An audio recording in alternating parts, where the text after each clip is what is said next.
Victoria Hayes pointed at the man in gray coveralls and said 5 words that would haunt her for years. "He's just a janitor." Marcus Webb heard every syllable. His hands stopped moving, his jaw tightened.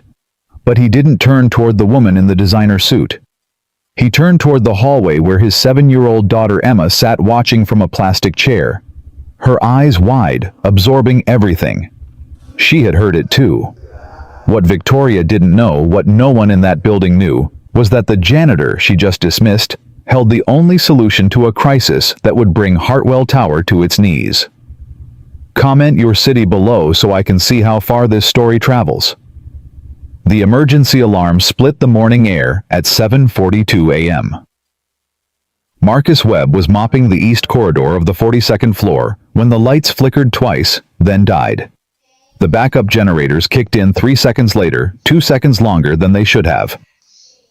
He noticed. He always noticed. His mop stopped mid-stroke. The elevator bank to his left went dark.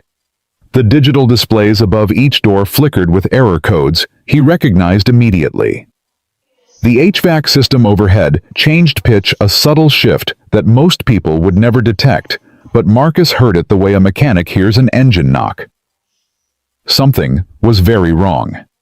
He pulled his phone from his pocket and checked the time. Emma would be finishing breakfast in the lobby daycare right now. He needed to get to her. "Daddy!" He spun around.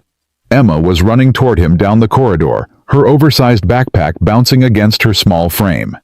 The daycare supervisor, Mrs. Patterson, hurried behind her apologizing. "Mr. Webb, I'm so sorry she heard the alarm and just took off before I could stop her." Marcus knelt down and caught Emma in his arms. Hey, it's okay. I've got you." "The lights went out," Emma said, her voice trembling. "And everyone started yelling." "I know, sweetheart. But look." He pointed up at the emergency lights glowing steady above them. "See? The building knows how to take care of itself, just like Daddy taught you." Emma nodded, but she gripped his sleeve and didn't let go. Mrs. Patterson wrung her hands. "Should I take her back down? They're saying it might be a drill, but nobody seems to know." "I'll keep her with me," Marcus said. "If it's a drill, it'll be over soon. If it's not, I want her close." Mrs. Patterson hesitated, then nodded. "Okay, just let us know if you need anything." She hurried back toward the stairwell. Marcus watched her go, then looked down at Emma. "You ready to be Daddy's helper today?" Emma's eyes brightened slightly. "Can I push the cart?" "Maybe later. Right now I need you to sit tight and be my lookout." "Can you do that?" "What am I looking out for?" "Anything interesting." He guided her to a plastic chair near the glass partition that separated the main corridor from the operations hub. Through the glass, he could see the chaos unfolding. Screens flashing, red, people rushing back and forth. Phones pressed to ears, voices rising with stress. "Sit here," he said. "Don't move. I need to check something." "Okay, Daddy." He kissed the top of her head and walked toward the operations hub, positioning himself near the entrance where he could observe without being noticed. Inside, a young technician named Derek was arguing with 2 of his colleagues. "The pressure readings don't make sense," Derek said, jabbing at a monitor. "Look at this, floor 39 shows normal, floor 40 shows critical, floor 41 shows normal again. That's impossible."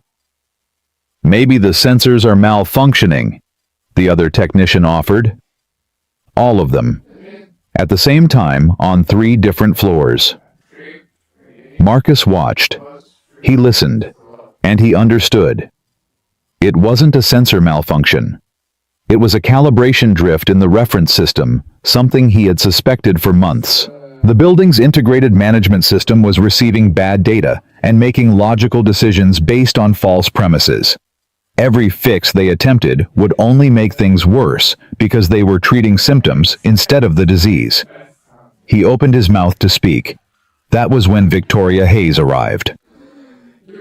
Her heels struck the polished concrete with the rhythm of a woman who expected doors to open before she reached them. She wore authority like armor, and her eyes swept the room with the efficiency of a scanner, cataloging faces, assessing competence, dismissing anything that fell below her threshold of relevance. Marcus had seen her type before, had worked for her type before, had built things for her type before in another life. She stopped at the center of the operations hub and raised her voice above the noise. Status, now. Derek stepped forward, tablet in hand. Ms. Hayes, we're seeing cascading failures across multiple systems. HVAC, elevators, pressure regulation, fire suppression, they're all interconnected through the building management network, and something is causing them to feed bad data to each other. We don't know yet. Then find out. What about the consultants from Meridian Tech? They installed this system 18 months ago. Get them on the phone. Already done. They're sending a team, but they can't be here until tomorrow morning. Victoria's jaw tightened. Tomorrow isn't good enough. This building has 12 major corporate tenants. Patterson and Associates bills $4,000 an hour per partner. Every minute of disruption costs us money and credibility. I want solutions, not excuses. She turned her gaze, sweeping the room again, and this time it landed on Marcus. He was standing near the doorway, mop handle in one hand, watching the screens with an expression that didn't match his uniform. His eyes moved across the data with focus, with understanding. One of the junior analysts, a young woman named Sarah, noticed him too. She glanced at the screens, then at Marcus, then back at the screens. Something flickered across her face. Recognition, maybe, or curiosity. She took a step toward him. Hey, do you... Victoria's voice cut through like a blade. He's just a janitor. The words landed with surgical precision. Sarah stopped mid-step, her mouth closed. She looked away, embarrassed, as if she'd been caught doing something foolish.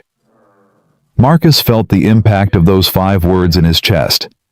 Not because they hurt, he had heard worse, but because of what happened next. He turned his head toward the hallway. Emma was watching. Her small face was pressed against the glass partition. Her eyes were wide, and in them, Marcus saw something break, some innocent belief about the world, some trust that people were kind, some faith that her father was valued. She had heard everything. Victoria didn't notice. She had already moved on, barking orders at her team, demanding updates, projecting the confidence of someone who believed the crisis would yield to her authority. But Marcus noticed. He noticed the way Emma's shoulders dropped, the way her hands fell into her lap, the way she looked down at the floor as if she had done something wrong. He walked back to her and knelt down. Hey, you okay? Emma didn't look up. That lady said you're just a janitor. I heard. But you're not just a janitor. You're my daddy. Marcus's throat tightened. That's right. And you know lots of things. You know how the building works. You tell me stories about the machines. I do. Emma finally looked up, and her eyes were wet. Then why did she say that? Why did she say it like it was a bad thing? Marcus didn't have an answer, or rather he had too many answers about class, about credentials, about the invisible hierarchies that sorted people into categories of worth. But none of them were things he wanted to teach a 7-year-old. So he said the only thing he could. Some people only see what they expect to see, sweetheart. It doesn't mean they're right. But it's mean. Yeah, it is. Emma wiped her eyes with the back of her hand. Daddy? Yeah? Are you going to help them fix the building? Marcus looked through the glass at the chaos inside the operations hub. Victoria was on the phone now, her voice rising with frustration. Derek and his team were running diagnostics that would lead nowhere. The screens continued to flash red. He knew what was wrong. He knew how to fix it. And he knew that no one in that room would listen to him because he was just a janitor. I don't know, sweetheart, he said. I don't know. The hours crawled by. Marcus returned to his work, pushing his cart through corridors that grew increasingly chaotic as the building's systems continued to fail. Elevators stopped on wrong floors. Air conditioning cut out in some areas, while blasting frigid air in others. Temperature swings made entire floors uncomfortable, then uninhabitable. And through it all, Emma stayed close. She sat in her plastic chair when Marcus needed to work nearby. She walked beside him when he moved to different floors. She asked questions in her quiet voice, and Marcus answered them the best he could. "Why is the air so cold here, Daddy?" "The building is confused. It thinks this floor is too hot, so it's trying to cool it down." "But it's not too hot. It's freezing." "I know. The building is working with bad information." "Why doesn't someone tell it the right information?" Marcus smiled sadly. "That's a very good question, sweetheart." Around noon, he found himself on the 41st floor, near the mechanical room where the pressure regulation subsystem was housed. The readings on the digital display outside the door confirmed what he already suspected: the reference sensors were feeding corrupted data to the main system. He could fix it. He knew exactly what needed to be done. He hesitated. In his pocket was a small notebook, worn spiral-bound, filled with 3 years of observations. Temperature logs, pressure readings, maintenance notes, patterns he had detected during his night shifts when the building spoke only to those patient enough to listen. He had never shown it to anyone, had never considered that it might have value. But now, "Daddy, what's that noise?" Marcus listened. There it was, a high-pitched whine coming from the ventilation system, barely audible but unmistakable.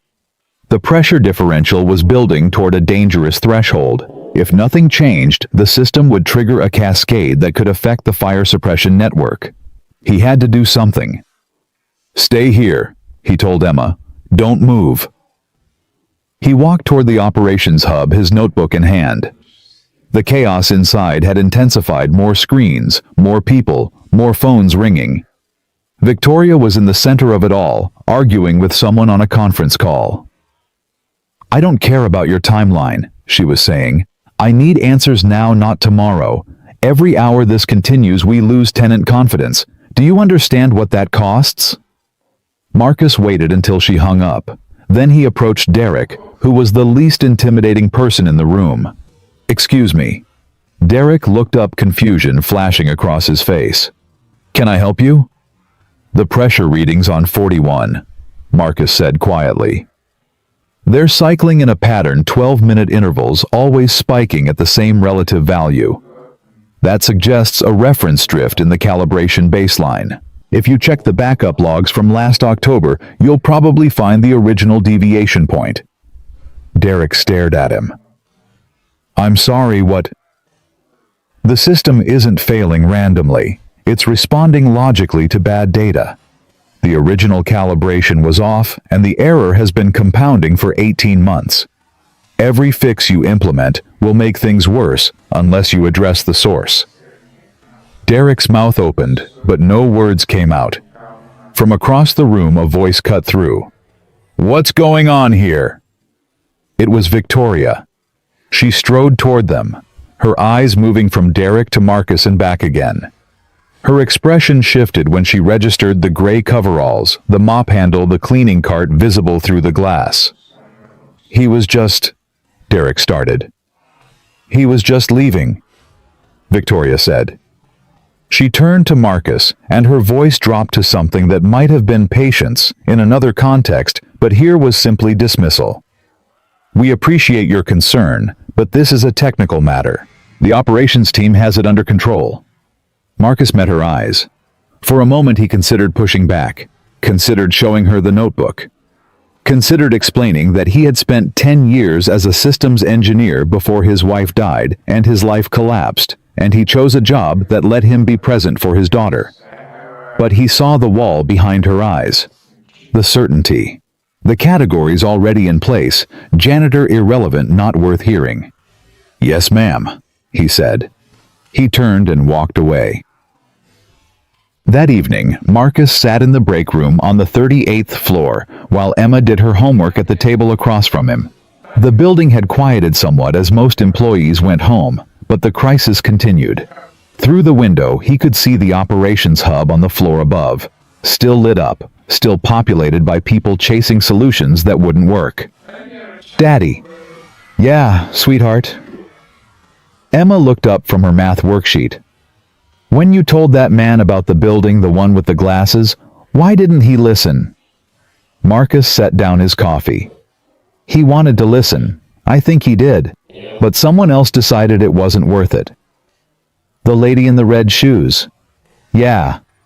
Emma's pencil tapped against the table. She wasn't very nice. She's under a lot of pressure.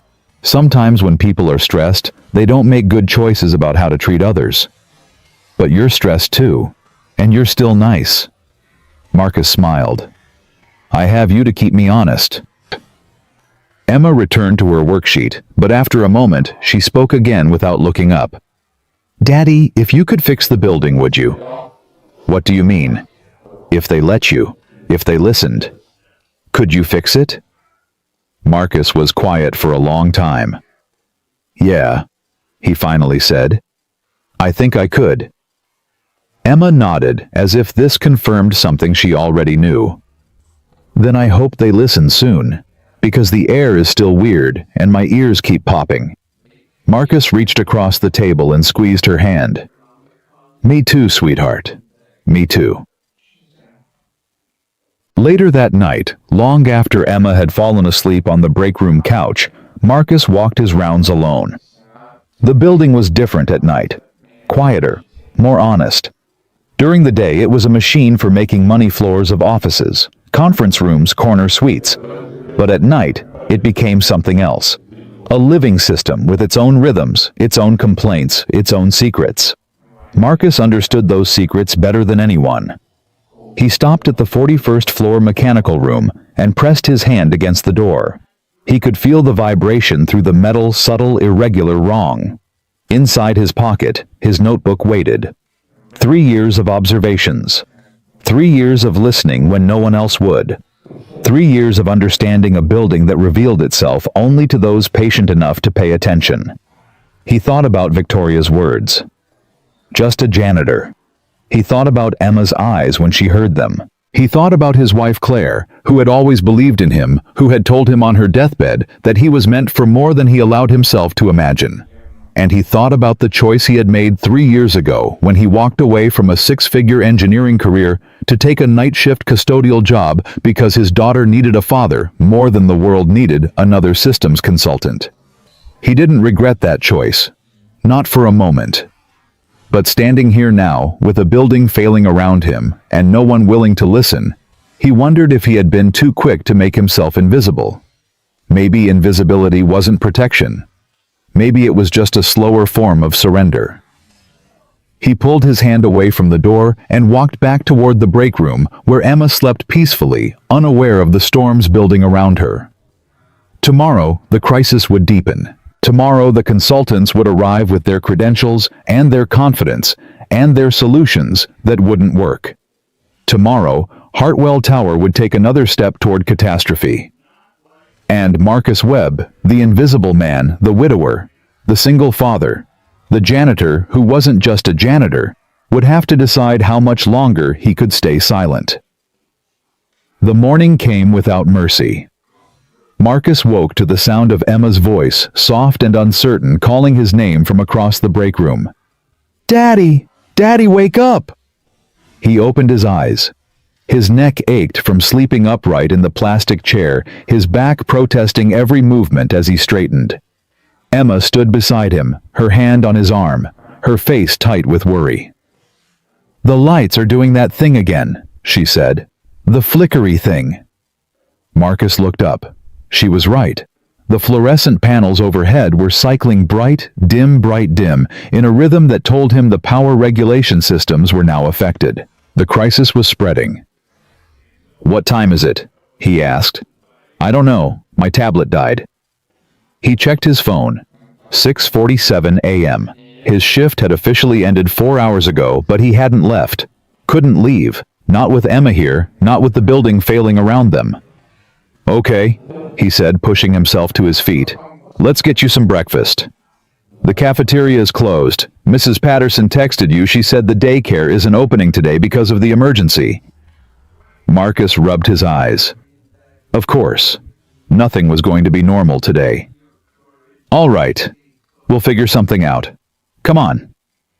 He took her hand and led her out of the break room, his mind already calculating options. His mother lived 40 minutes away and couldn't drive anymore. His sister was in Phoenix. The neighbors he might have asked had moved last year. Emma would have to stay with him. Again. They made their way to the 42nd floor where Marcus had stashed some granola bars and juice boxes in his locker for exactly this kind of situation. The corridor was already buzzing with activity. Security guards directing confused employees, maintenance workers running cables, executives shouting into phones. And in the center of it all, Victoria Hayes. She looked like she hadn't slept either. Her suit was the same one from yesterday, slightly wrinkled now. Her hair, which had been perfect, showed signs of hasty repair. But her voice was just as sharp, her commands just as precise. "I want the Meridian team in the operations hub the moment they arrive," she was saying to Derek. "And get me the building's original engineering specs, all of them, going back to construction. Ms. Hayes, the archives are in the basement. With the elevator situation, then take the stairs. I don't care how you get them, just get them." Derek nodded and hurried away. Marcus guided Emma past the chaos, keeping close to the wall, staying invisible. They reached his locker without incident, and he pulled out the small stash of emergency supplies. "Here," he said, handing Emma a granola bar. "Not exactly pancakes, but it'll do." Emma unwrapped it without enthusiasm. "Daddy, why are all these people running around? The building is still sick. They're trying to figure out how to make it better." "But you already know, don't you?" Marcus paused. "What makes you say that?"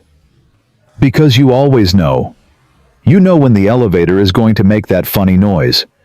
You know when the water fountain is going to stop working. You know everything about this building." He knelt down to her level. "Emma, it's complicated. These people, they have degrees, training. They went to special schools to learn how to fix things like this. But they haven't fixed it. Not yet. And you could fix it." It wasn't a question. It was a statement of faith delivered with the absolute certainty that only a child could muster.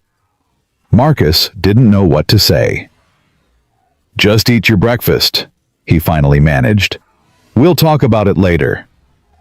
Emma bit into her granola bar, but her eyes never left his face. The Meridian Tech team arrived at 9:15 a.m., 3 consultants in expensive suits, carrying laptops and tablets, and the unshakable confidence of people who charged $500 an hour for their expertise. Marcus watched them from his position near the east corridor, where he was pretending to clean a section of floor that didn't need cleaning. Emma sat in her usual spot, the plastic chair that had become her unofficial station, her coloring book open on her lap. The lead consultant was a tall man with silver hair and a name tag that read, Dr. Harrison Wells. He shook Victoria's hand with the practiced warmth of someone who had delivered bad news to powerful people many times before. "Ms. Hayes, we came as quickly as we could." "Not quickly enough," Victoria said. "The situation has deteriorated overnight. We're now seeing irregularities in the power distribution network in addition to everything else. Yes, we've been monitoring the data remotely. It's concerning, but not unprecedented. We've seen similar cascade patterns in other integrated management systems. Then you know how to fix it." Dr. Wells hesitated just for a moment, just long enough for Marcus to notice. "We have some theories we'd like to explore. With your permission, we'd like full access to the control systems and the mechanical infrastructure." "Whatever you need. Derek will be your liaison." The consultants followed Derek toward the operations hub, already conferring among themselves in low voices. Marcus caught fragments of their conversation: calibration protocols, sensor redundancy, systematic diagnostics. They were going to start from scratch, run the same tests that had already been run, analyze the same data that had already been analyzed, and reach the same dead ends that everyone else had reached, because they were looking at the system instead of listening to the building. Marcus shook his head and returned to his work. By noon, the consultants had produced their first report. Marcus learned about it the way he learned about most things in Hartwell Tower, by being invisible in the right place at the right time. The preliminary assessment is inconclusive. Dr. Wells was telling Victoria in the operations hub. The cascade appears to originate from the HVAC subsystem, but the trigger mechanism is unclear. We're seeing data anomalies that don't match any known failure pattern. What does that mean in practical terms? It means we need more time. We'd like to bring in additional specialists, thermal engineers, network security experts, possibly someone from the original installation team. Victoria's voice was ice. You're telling me that 3 consultants from the company that installed this system can't diagnose what's wrong with it? I'm telling you that this is a complex integrated system with multiple interdependent subsystems. Rushing to a solution could make things worse. Things are already worse, Dr. Wells. I have tenants threatening to break their leases. I have a fire marshal breathing down my neck. I have an ownership group that wants answers I can't give them. I understand the pressure you're under. No, you don't. Because when this is over, you'll go back to your office and write a report and send us a bill. But I'll be the one who has to explain to the board why their flagship property turned into a liability overnight. The conversation continued, but Marcus had heard enough. He walked back to where Emma was sitting, her coloring book, now abandoned in favor of watching the adults argue through the glass partition. They're fighting, she observed. They're disagreeing. Is that different? Sometimes. Emma considered this.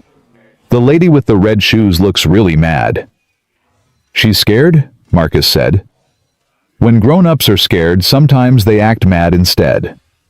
Why? Because being mad feels stronger than being scared.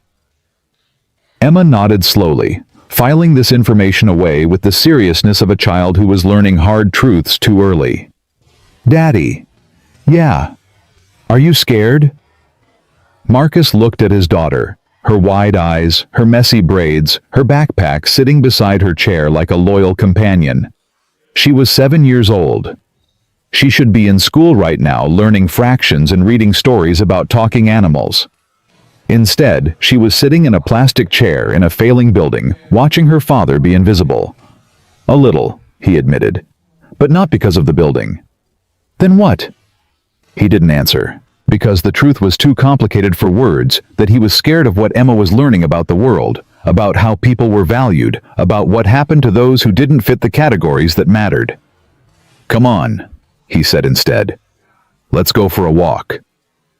They walked, through corridors that hummed with tension, past offices where workers huddled in small groups whispering about evacuation rumors and lease clauses, down stairwells that echoed with the footsteps of people who had lost faith in the elevators. Emma held his hand the entire time. Daddy, why don't you tell them what you know? The question came as they reached the 41st floor near the mechanical room where Marcus knew the problem originated. I tried, sweetheart, remember. But you could try again. You could show them your notebook. Marcus stopped walking. How do you know about my notebook? I see you writing in it sometimes, at night when you think I'm sleeping. He should have known. Emma noticed everything. That notebook, it's just observations, notes I make about the building. Nobody would understand them. But they're important. I can tell by the way you look when you're writing. Like the way you look when you're helping me with my homework. Like you're figuring something out. Marcus knelt down. Emma, the people in charge, they went to fancy schools. They have degrees on their walls and titles on their business cards. To them, I'm just the guy who mops the floors. But that's not all you are. I know that, and you know that. But they don't. Then make them know. Her voice was fierce, fiercer than he'd ever heard it. Make them see you, Daddy, the way I see you. Marcus stared at his daughter. In that moment, she looked so much like Claire that his heart clenched. Claire who had never let him shrink. Claire who had always pushed him to be more than he believed he could be. Claire who had died 3 years ago and left him with this beautiful, impossible child who carried her mother's fire. It's not that simple, sweetheart. Why not? Because the world doesn't work that way. Because people see what they expect to see. Because I chose to be invisible, and now I don't know how to be seen again. He said none of these things. Let's keep walking, he said instead. I want to check something. They continued down the corridor until they reached the mechanical room. Marcus paused at the door, pressing his palm against the metal surface. The vibration was worse. Much worse. Stay here, he told Emma. Right here. Don't move. Okay, Daddy. He pushed open the door and stepped inside. The room was a maze of pipes, conduits, and control panels, the hidden cardiovascular system of the building. Most people would see chaos. Marcus saw patterns. He moved to the primary pressure regulation console and studied the readings. The numbers confirmed what he already knew. The reference drift had accelerated overnight, and the system was now compensating in increasingly erratic ways. At the current rate of degradation, the building would trigger a fire suppression cascade within 48 hours. When that happened, the city fire marshal would order a mandatory evacuation. Hartwell Tower would be empty for weeks, maybe months, while investigators tried to determine what went wrong. All because of a single miscalibrated sensor. All because nobody would listen to a janitor.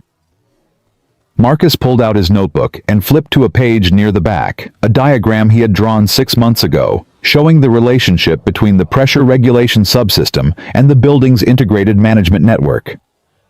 He had identified the vulnerability, then had considered reporting. It had ultimately decided it wasn't his place. Not his place. He had made himself invisible, and now people were going to suffer for it. Daddy! Emma's voice came from the doorway. She had followed him inside despite his instructions. I told you to wait outside. I got scared. It's loud in here. She was right. The mechanical room was filled with the hum and whir of systems under stress. To a 7-year-old, it probably sounded like a monster breathing. Marcus closed his notebook and went to her. Let's go. This isn't a good place for you. Did you find what you were looking for? He looked back at the console at the readings that spelled disaster. Yeah, he said. I found it. Can you fix it? Maybe, if they let me. Then make them let you. Her words echoed Claire's voice so strongly that Marcus almost couldn't breathe. He took Emma's hand and led her out of the mechanical room back into the corridor, back toward the world that had decided he wasn't worth hearing. But something had shifted in him. He wasn't ready to act. Not yet, but he was ready to stop hiding. The afternoon brought more consultants. Dr. Wells had made good on his promise. 2 additional experts arrived, specialists in thermal dynamics and network architecture. They joined the growing team in the operations hub, adding their voices to the cacophony of analysis and speculation. Marcus watched from the margins as always. But now his watching had purpose. He observed the consultants running the same diagnostics he could have told them would fail. He listened to their debates about causation, their theories about trigger events, their proposals for systematic intervention. And he noted with grim satisfaction that none of them were looking in the right direction. They were treating the building like a machine, a collection of systems and subsystems that could be analyzed, optimized, corrected. But the building wasn't just a machine. It was a living thing with rhythms and habits and tendencies that only revealed themselves to those who paid attention over years, not hours. The consultants would never understand that. They didn't have time. But Marcus did. Around 3 p.m. he noticed something that made his blood run cold. The consultants were preparing to implement a fix. He could see them gathering around the main console, could hear Dr. Wells explaining the intervention to Victoria. We believe the cascade can be interrupted if we reset the pressure regulation baseline to factory defaults. It's a standard recovery protocol. Essentially, we're telling the system to forget everything it's learned and start fresh. Victoria nodded. How long will it take? A few hours. We'll need to shut down the HVAC network during the process, which will cause some discomfort, but it should be manageable. And you're confident this will work? Dr. Wells hesitated again, that same momentary pause Marcus had noticed before. Confident is a strong word, but it's our best option given the available data. Victoria considered for a moment, then nodded. Do it. Marcus's heart dropped. A factory reset wouldn't fix the problem. It would make it worse. The miscalibrated sensor would still be feeding bad data, but now the system would have no memory of its past compensations. The cascade would accelerate, and the pressure irregularities would spread to systems that had so far been unaffected. He had to say something. He stepped toward the operations hub, his hand reaching for the door. "Daddy!" Emma's voice stopped him. He turned. She was standing beside her chair, her coloring book clutched to her chest, her eyes fixed on his face. "Are you going to tell them?"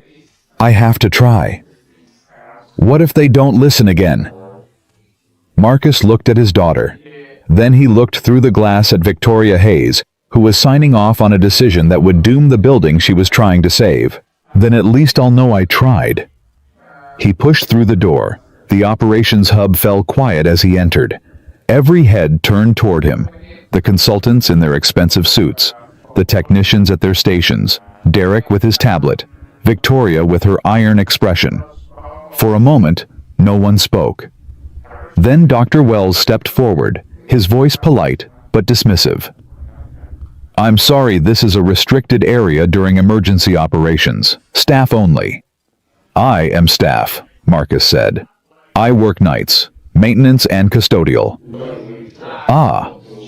Dr. Wells's expression shifted, the subtle recalibration of someone who had just categorized a person as irrelevant. "Well, I appreciate your concern, but this is a technical matter. Perhaps you could—" "The factory reset won't work." The words came out before Marcus could stop them. Louder than he intended. Clearer than he felt. Dr. Wells blinked. "I beg your pardon? The factory reset. It won't fix the cascade. It'll accelerate it." Silence. Victoria stepped forward, her eyes narrowing. "Explain." Marcus took a breath. He could feel every gaze in the room pressing down on him, weighing him, judging him. But he thought of Emma watching through the glass. He thought of Claire, who would never have let him stay silent. And he kept talking. "The cascade isn't originating from the HVAC subsystem. It's originating from a miscalibrated reference sensor in the pressure regulation network. The sensor was installed 18 months ago during the system upgrade. It was calibrated against an incorrect baseline, probably a documentation error that slipped through quality control." He paused, waiting for someone to interrupt. No one did. Over time, the bad data propagated through the integrated management system. The building started making corrections based on false readings, logical corrections individually, but catastrophic collectively. A factory reset won't address the underlying miscalibration. It'll just erase the compensatory behaviors the system developed, which are the only things keeping the cascade from spreading to life safety systems.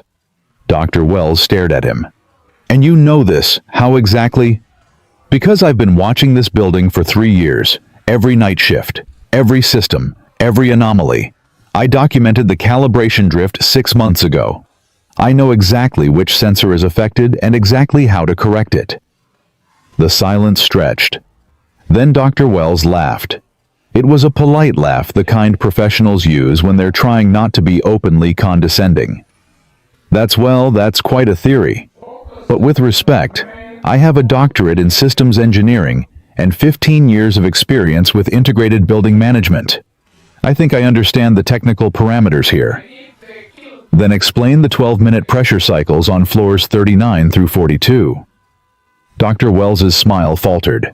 "The readings oscillate on a consistent interval because the reference sensor refreshes on a 12-minute loop. Every time it updates, it feeds the same incorrect data to the central processor, which triggers a compensation response. The pattern has been there since installation. It's in your own diagnostic logs. You just have to know what to look for." Victoria stepped closer. "You're saying you've seen this pattern before." "I'm saying I've been tracking this pattern for months. It's in my notebook." He pulled the worn, spiral-bound book from his pocket. 3 years of observations. Temperature logs, pressure readings, system behaviors that seemed insignificant individually but form patterns when viewed together. Victoria reached for the notebook, but Marcus hesitated. "I'll show you, but not if you're going to dismiss me again." The words hung in the air between them. Victoria's jaw tightened. For a long moment, she said nothing. Then her expression shifted, something cracking behind the professional mask. "Show me," she said quietly. "Please." Marcus opened the notebook to the relevant page. He spread it on the console, pointing to the diagrams, the calculations, the careful observations of a man who had trained himself to see what others overlooked. He showed her the calibration drift. He showed her the propagation pattern. He showed her the exact path the cascade would take if they proceeded with the factory reset. And for the first time, Victoria Hayes looked at him. Really looked at him, not as a janitor, not as a line item in the facility's budget, but as a person who might actually know something worth knowing. "Why didn't you tell us this before?" Marcus's voice was steady. "I tried. You told me I was just a janitor." The words landed like stones. Victoria's face went pale. She opened her mouth closed. It opened it again. Behind him, Marcus heard the door to the operations hub swing open. He turned. Emma was standing there, her backpack over her shoulder, her chin raised. "My daddy knows everything about this building," she said. "You should listen to him." Nobody moved. Nobody spoke. And in that silence, something shifted in Hartwell Tower that had nothing to do with pressure readings or calibration sensors or integrated management systems. It was the sound of a wall beginning to crack. The operations hub remained frozen in the aftermath of Emma's words.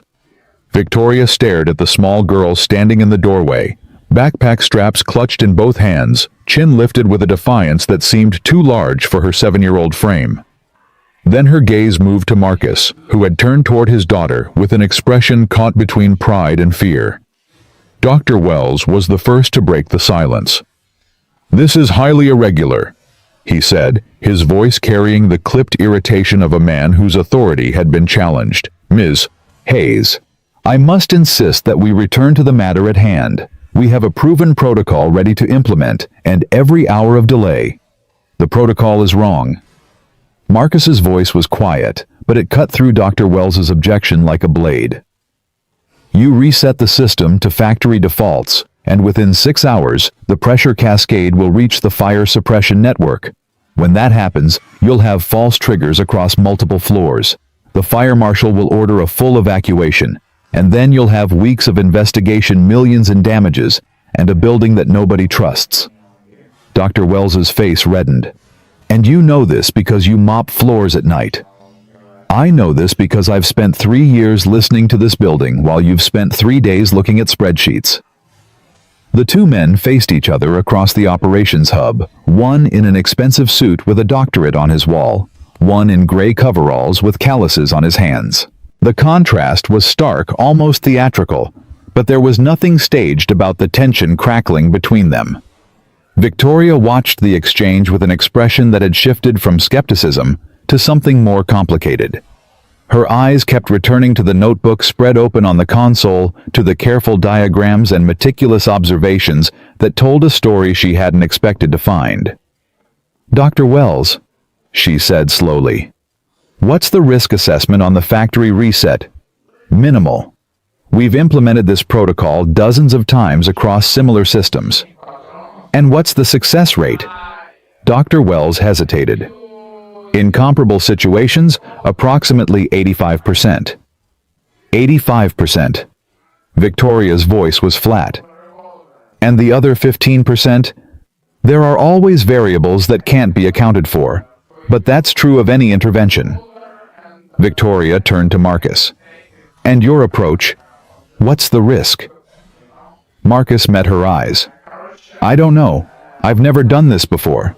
Not on a system this complex, not with stakes this high. I could be wrong. The calibration drift could have affected components I haven't identified. There could be secondary failures I can't predict." Dr. Wells spread his hands.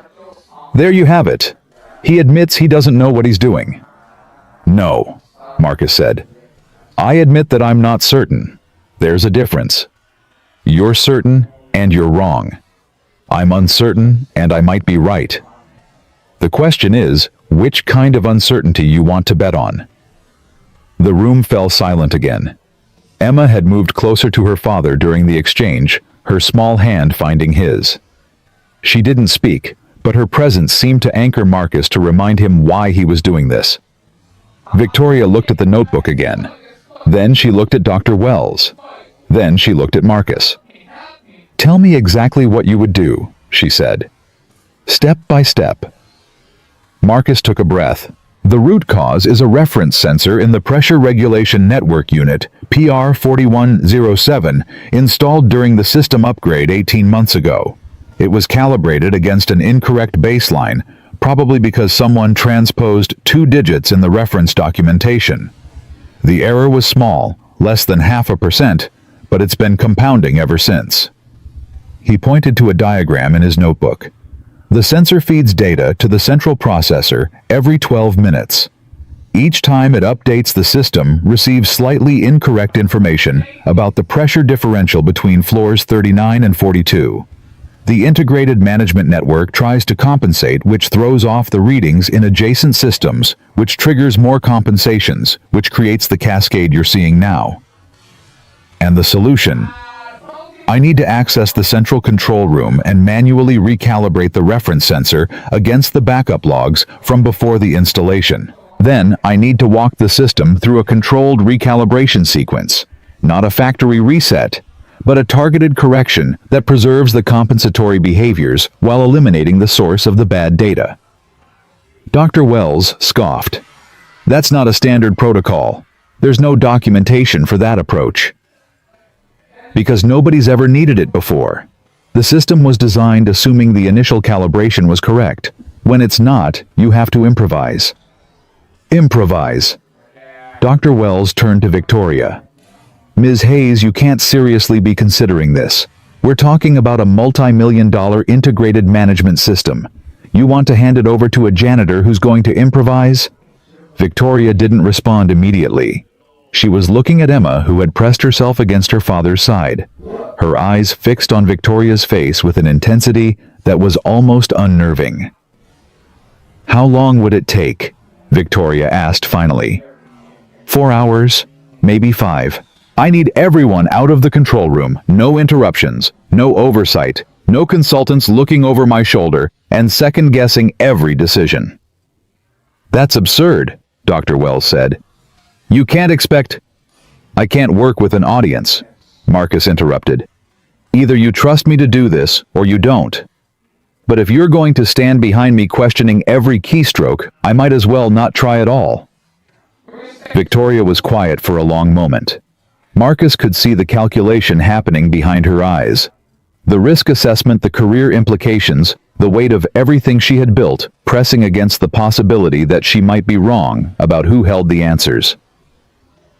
4 hours, she said finally. "I'll clear the control room, but I want updates every 30 minutes.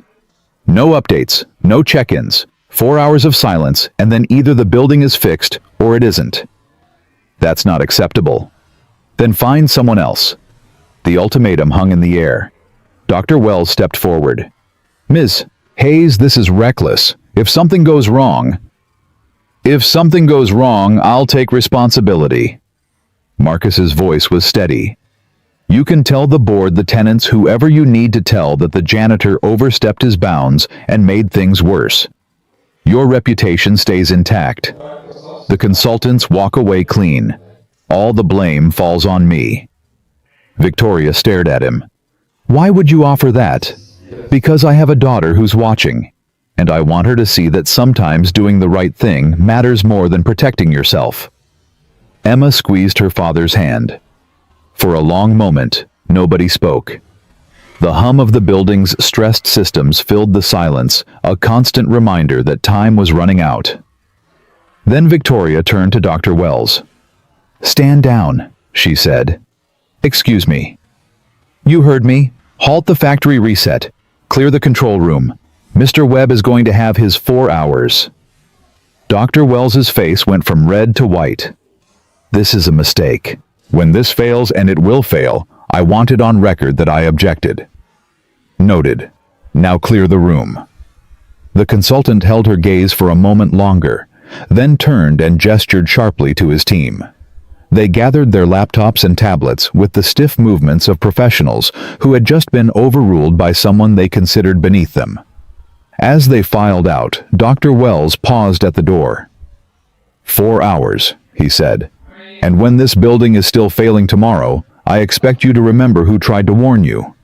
He walked out without waiting for a response. Victoria watched him go, then turned back to Marcus. The control room is on sub-level 2. Security will give you access. Is there anything else you need? Just time, and for everyone to stay out of my way. Victoria nodded. Then her gaze dropped to Emma, who was still pressed against her father's side. Your daughter? She stays with me. In the control room, during a critical system intervention. She stays with me, Marcus repeated. That's not negotiable. Victoria opened her mouth as if to argue, then closed it. Something in Marcus's expression told her this was not a battle she would win. Fine, but if anything happens to her, nothing will happen to her. She's the reason I'm doing this at all.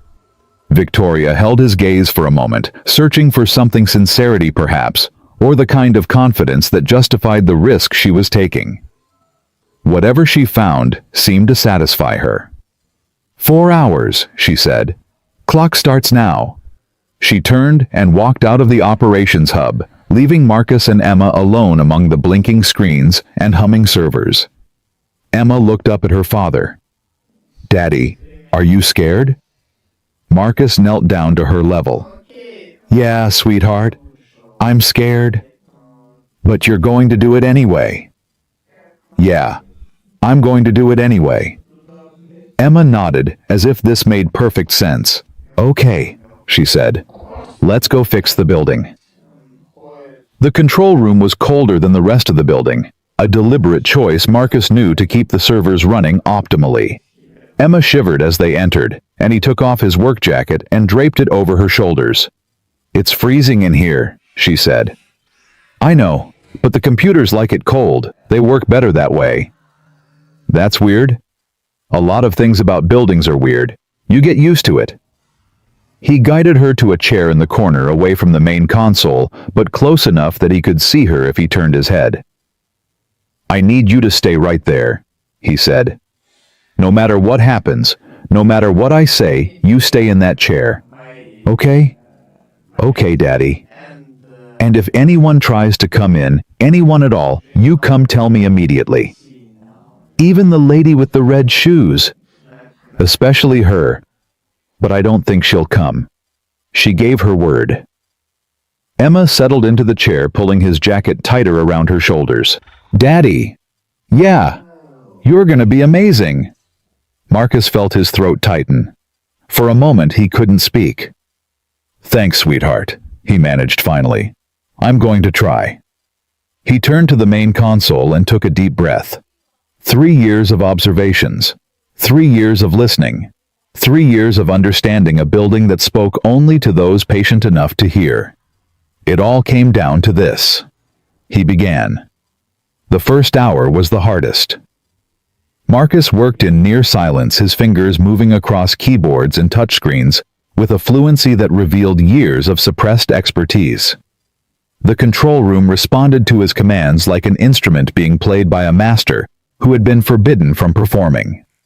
He navigated through layers of diagnostic menus, past security protocols and administrative locks, into the deep architecture of the building's integrated management system. Most people would have seen chaos, thousands of data points, hundreds of subsystems, an incomprehensible web of interdependencies. Marcus saw patterns. What are you doing, Daddy? Emma's voice came from the corner, curious but not intrusive. I'm talking to the building. What's it saying? Marcus paused, considering how to explain. It's confused. Someone told it something wrong a long time ago, and it's been trying to make sense of that wrong information ever since. Every time it tries to fix something, it makes other things worse. It's like if I told you that 2 + 2 = 5, and then asked you to do all your math homework based on that. That would mess everything up. Exactly. So I'm trying to find the place where the mistake started and fix it. How do you know where to look? Because I've been listening to the building for a long time. I know what it sounds like when it's working right. And I know what it sounds like when something's wrong. Emma was quiet for a moment. Then she said, "Like when you can tell I'm sad, even when I don't say anything." Marcus stopped typing. He turned to look at his daughter bundled in his too large jacket, her small face serious in the blue glow of the monitors. "Yeah," he said softly. "Exactly like that." He turned back to the console and resumed his work. The second hour brought the first real challenge. Marcus had located the faulty sensor PR4107 exactly where he had predicted, but accessing its calibration settings required administrative privileges he didn't have. The system kept rejecting his commands, locking him out of the deeper configuration menus. He sat back in his chair, frustration building in his chest. "What's wrong, Daddy?" "The building won't let me in." "Why not?" "Because I don't have the right password." Emma considered this. "Can you guess it?" "It's not that kind of password. It's more like..." He paused, searching for the right analogy. "It's like a door that only opens for certain people, and I'm not one of those people." "But you're trying to help. The building should know that." "Buildings don't know things like that, sweetheart. They only follow rules." "That's dumb." Despite everything, Marcus laughed. "Yeah, it kind of is." He stared at the screen thinking, there had to be a way around this. The system was designed to keep unauthorized users out, but it was also designed to be maintained. There had to be a maintenance pathway, a service protocol that would grant temporary access. Then he remembered. 3 months ago, during a routine inspection, he had watched one of the Meridian technicians access the system through a diagnostic mode. The technician had used a specific key sequence, something Marcus had filed away in his memory without really understanding why. He entered the sequence. The screen flickered. A new menu appeared. Service mode. The header read, followed by a warning about voiding warranties and accepting liability. Marcus accepted. The system opened to him. "Daddy, you did it." "Not yet, sweetheart. This is just the door. I still have to find what's on the other side." But he was smiling as he said it. The third hour was when everything almost fell apart. Marcus had successfully accessed the sensor's calibration settings and identified the original error, a baseline pressure value that was 0.47% lower than it should have been. A tiny discrepancy invisible to casual inspection, but devastating when compounded over 18 months of continuous operation. He began the recalibration sequence, and the building fought back. The integrated management system had spent 18 months learning to compensate for the bad data. It had developed workarounds, redundancies, adaptive behaviors that kept it functioning despite the underlying error. When Marcus tried to correct the source, the system interpreted his intervention as a threat. Alarms began to sound. Error messages flooded the screens. The temperature in the control room dropped sharply as the HVAC system lurched into emergency mode. "Daddy!" Emma had jumped out of her chair, her eyes wide with fear. "It's okay," Marcus said, though his voice was tight with strain. "It's okay, sweetheart. The building is just scared. It doesn't understand what I'm trying to do. Make it understand." "I'm trying." His fingers flew across the keyboard, racing against the cascade of errors. He had anticipated resistance, but not this much. The system was more integrated, more interdependent than he had realized. Every correction he made triggered 3 new alarms. He needed to slow down, needed to approach this differently. "Daddy, I'm cold." Marcus glanced at Emma. She was shivering despite his jacket, her arms wrapped around herself. "I know, sweetheart, I know. Just a little longer." He turned back to the console and forced himself to think. The building was like a person, he reminded himself. A person who had been told lies for so long that the truth felt threatening. You couldn't just confront someone like that head on. You had to be gentle, patient, You had to rebuild trust one small step at a time. He stopped trying to fix everything at once.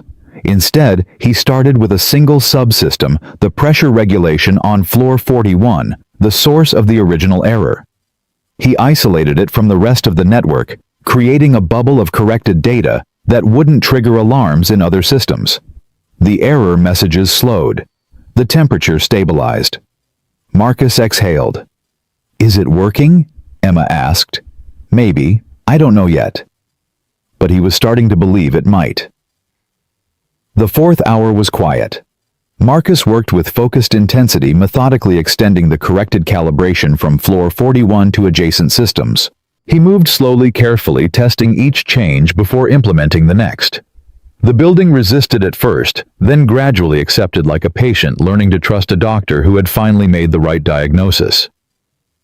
Emma had stopped asking questions. She sat in her corner watching her father with an expression of absolute faith that made his heart ache. He thought about Claire. She had been the one who encouraged him to pursue engineering in the first place. "You see things other people don't," she had told him once early in their relationship. "That's a gift. You should use it." He had used it. For 10 years he had built systems and solved problems and earned a reputation as someone who could make sense of complexity. And then Claire got sick, and everything changed. He remembered the last conversation they'd had 3 days before she died.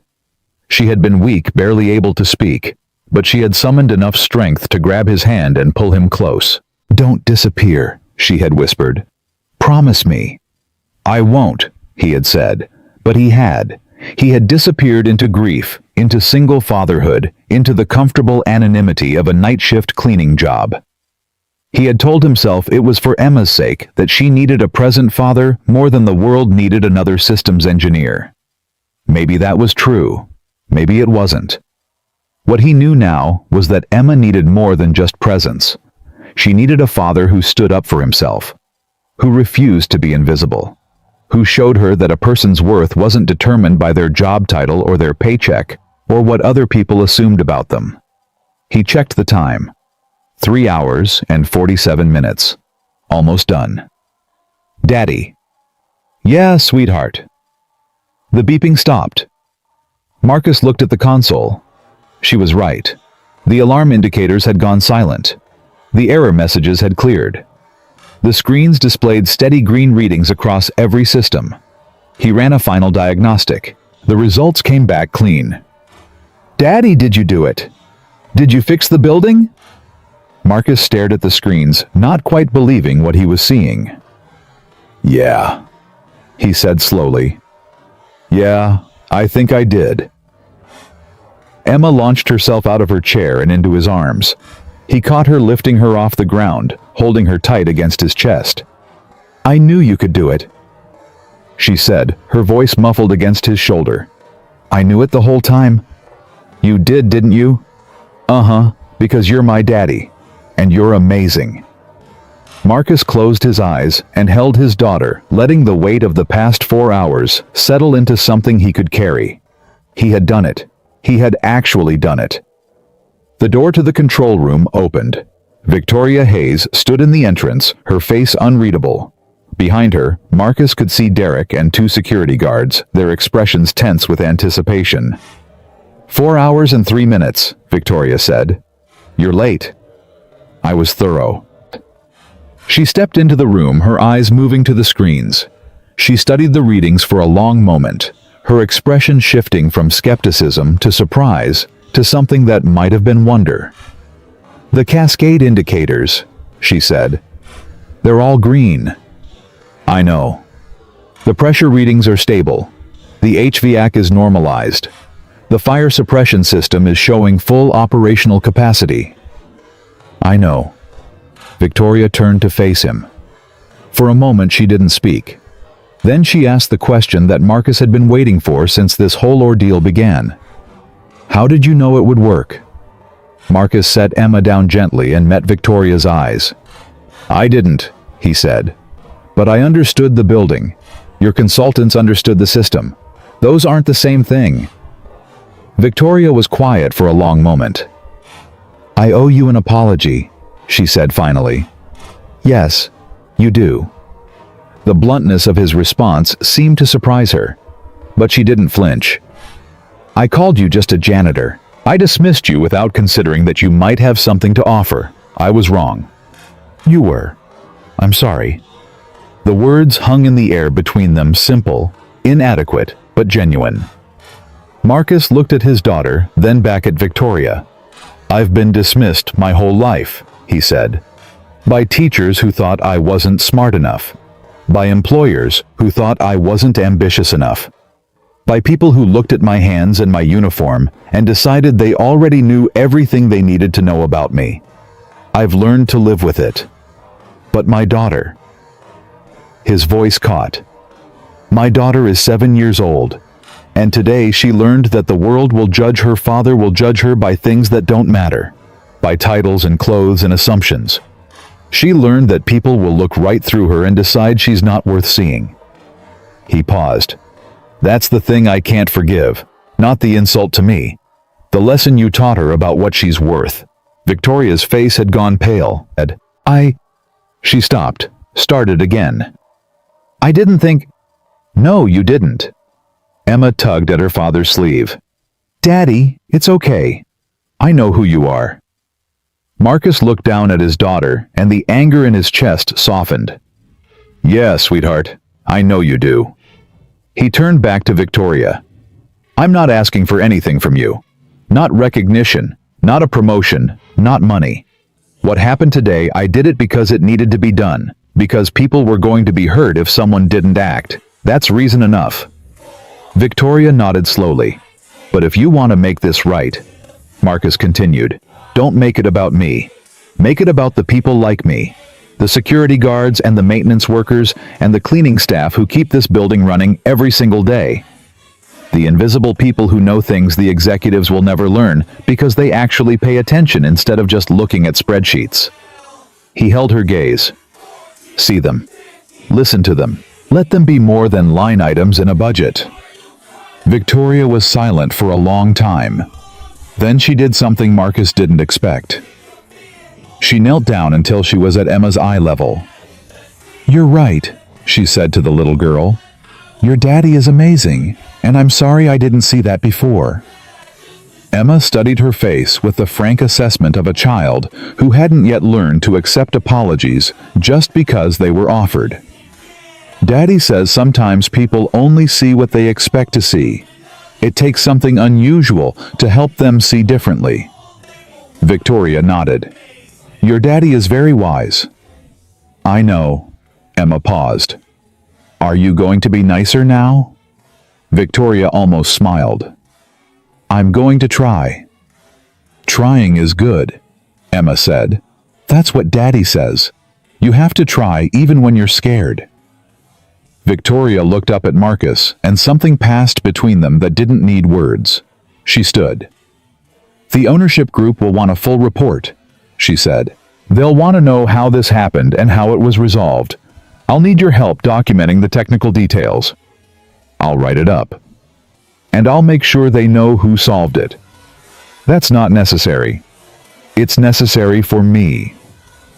She held his gaze a moment longer, then turned and walked toward the door.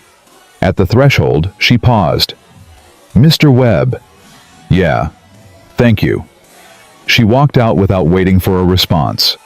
Marcus stood in the control room, his daughter's hand in his, surrounded by the quiet hum of a building that had finally remembered how to function. He had spent 3 years being invisible. Tonight, for better or worse, he had been seen. The news spread through Hartwell Tower like wildfire. By the time Marcus and Emma made it back to the 42nd floor, the operations hub was buzzing with a different kind of energy. The tension that had gripped the building for 4 days had broken, replaced by something Marcus hadn't expected: curiosity. People were looking at him. Not through him the way they usually did. At him.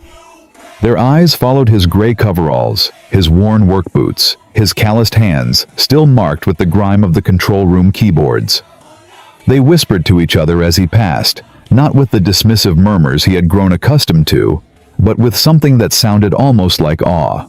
Emma noticed it too. Daddy, why is everyone staring? Because they found out what happened. Is that bad? Marcus considered the question. A week ago, he would have said yes. Being seen meant being judged. Being visible meant being vulnerable to the kind of dismissal Victoria had delivered so casually. Invisibility had been his armor, his protection against a world that had already decided what he was worth. But now, with Emma's hand in his walking through corridors that suddenly felt different, he wasn't sure anymore. I don't know, sweetheart. I guess we'll find out.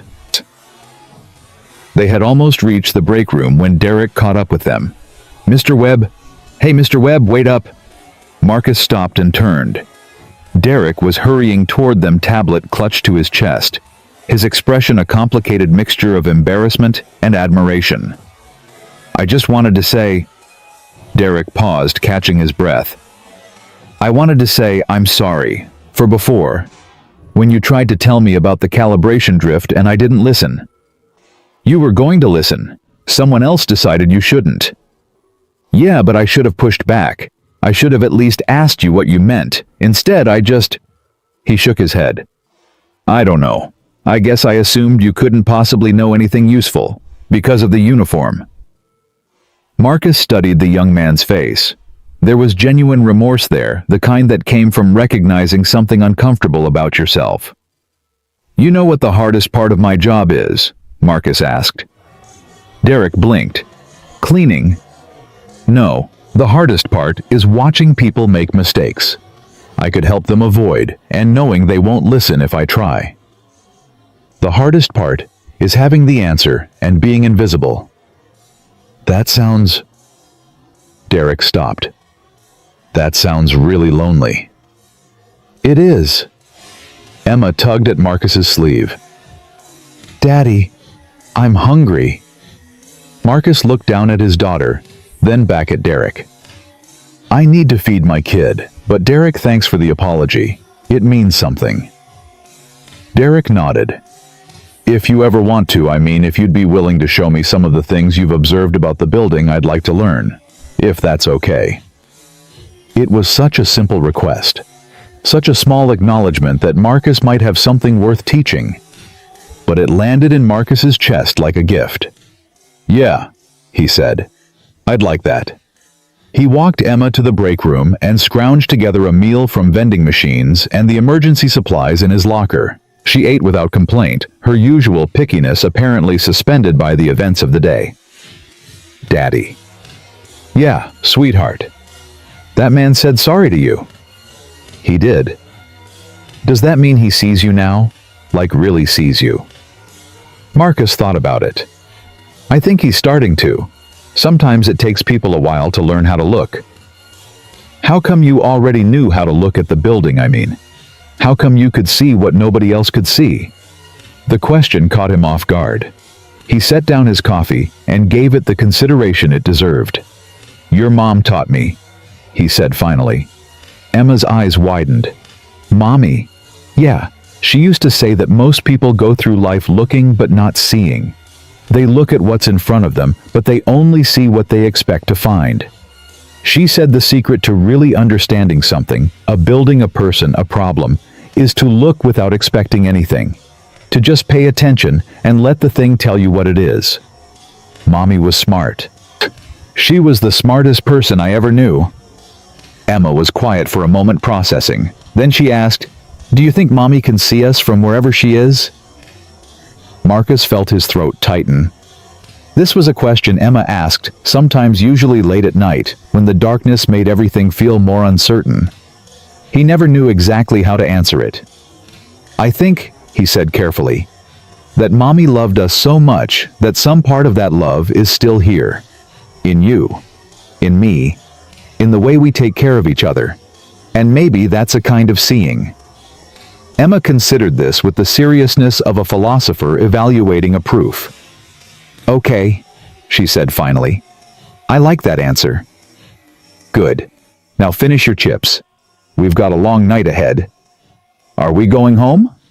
Not yet. I think some people are going to want to talk to me first. Emma nodded, unsurprised. Because you're famous now. Marcus almost laughed. I wouldn't say famous. The man with the glasses said you saved the building. That sounds pretty famous to me. She had a point. The ownership group wanted to see him. Victoria delivered this news an hour later, appearing in the break room doorway with an expression that suggested she had been through several difficult conversations since leaving the control room. They're on a conference call, she said. They want to thank you personally. They want to evaluate me, Marcus corrected. Figure out whether I'm a liability or an asset. Victoria's jaw tightened. Probably. But does it matter? You did what you did. They can't undo that. No. But they can decide how to spin it. And you think they'll spin it badly? Marcus shrugged. In my experience, people in power don't like being shown up by people without power. It makes them uncomfortable. And uncomfortable people do unpredictable things. Victoria was quiet for a moment. Then she said, You really don't trust anyone, do you? I trust Emma. I trusted my wife. Beyond that, he shook his head. Let's just say life has given me reasons to be careful. Victoria looked at Emma, who was coloring in her book with determined focus. She's lucky to have you. I'm lucky to have her. Victoria nodded slowly. The call is in the main conference room on 43. You don't have to go. I can tell them you're unavailable, that the technical documentation will have to suffice. But if you want to, I'll go. The words came out before Marcus had fully decided to say them. But once they were out, he realized he meant them. He had spent 3 years hiding. 3 years protecting himself from judgment by making himself invisible. And where had it gotten him? A front row seat to a crisis he could have prevented if only someone had been willing to listen. Maybe it was time to stop hiding. Emma stays with me, he said. Of course. He stood, reached for his daughter's hand, and walked toward the conference room on the 43rd floor. The ownership group consisted of 3 faces on a large screen, 2 men and a woman, all middle-aged, all wearing the kind of expensive suits that cost more than Marcus's monthly salary. Charles Whitmore, the chairman, spoke first.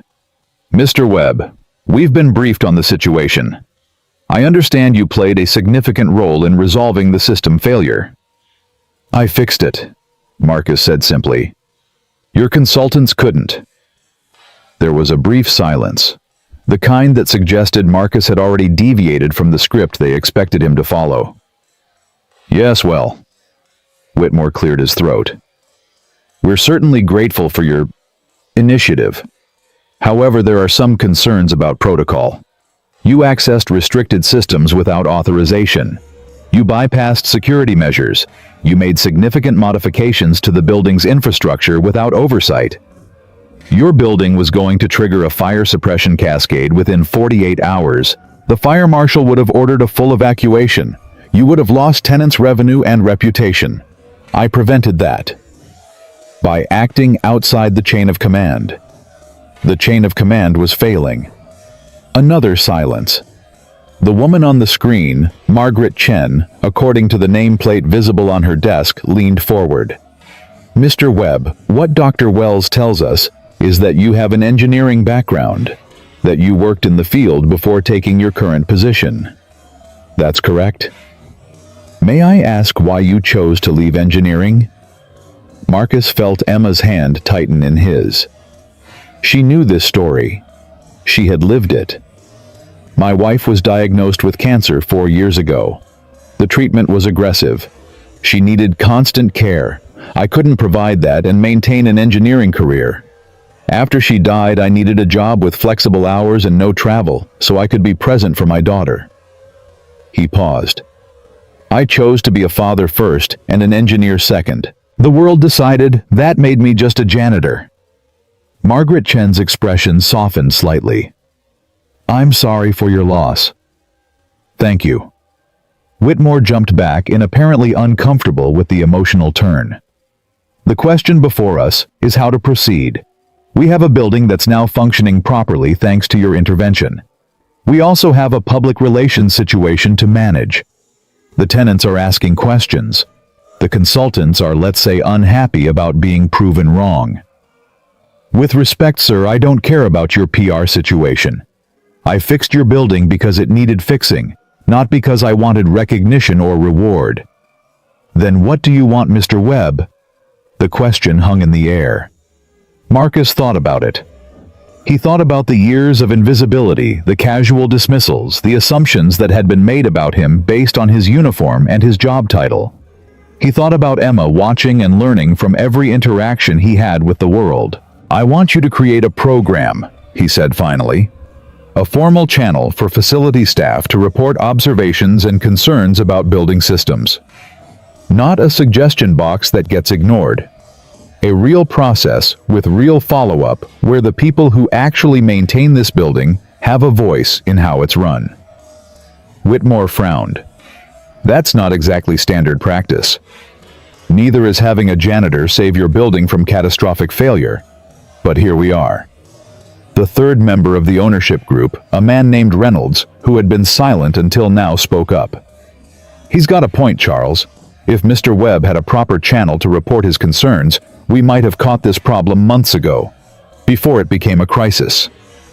We have maintenance logs, incident reports, which get filtered through management before they reach us.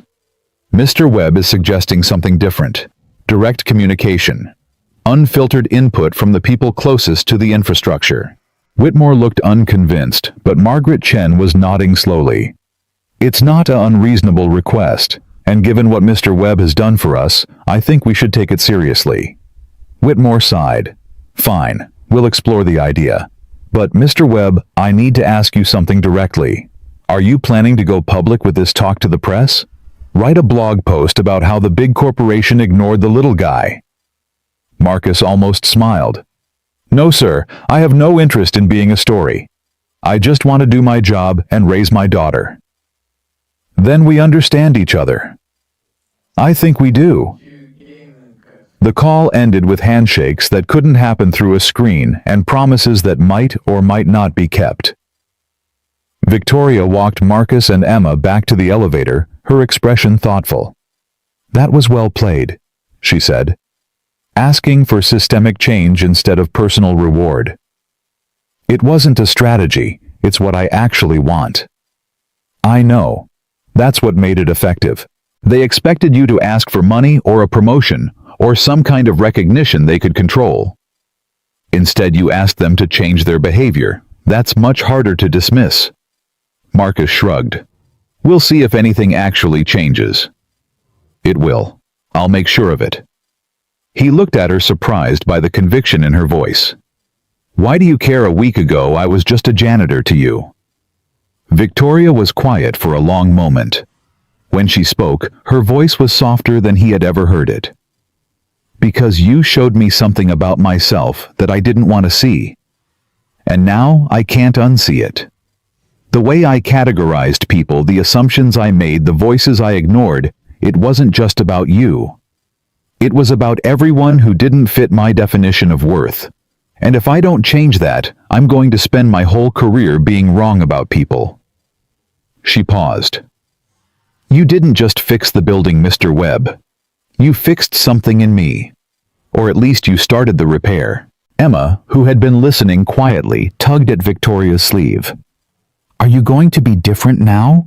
Like really different? Victoria knelt down to Emma's level, the same way she had in the control room. I'm going to try really hard.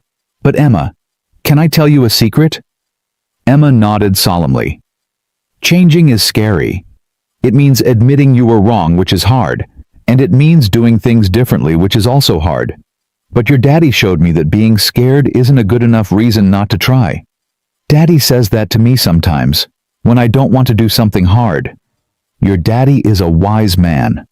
I know. Emma smiled. He's also really good at fixing things. Victoria smiled back, a genuine smile, the first Marcus had seen from her.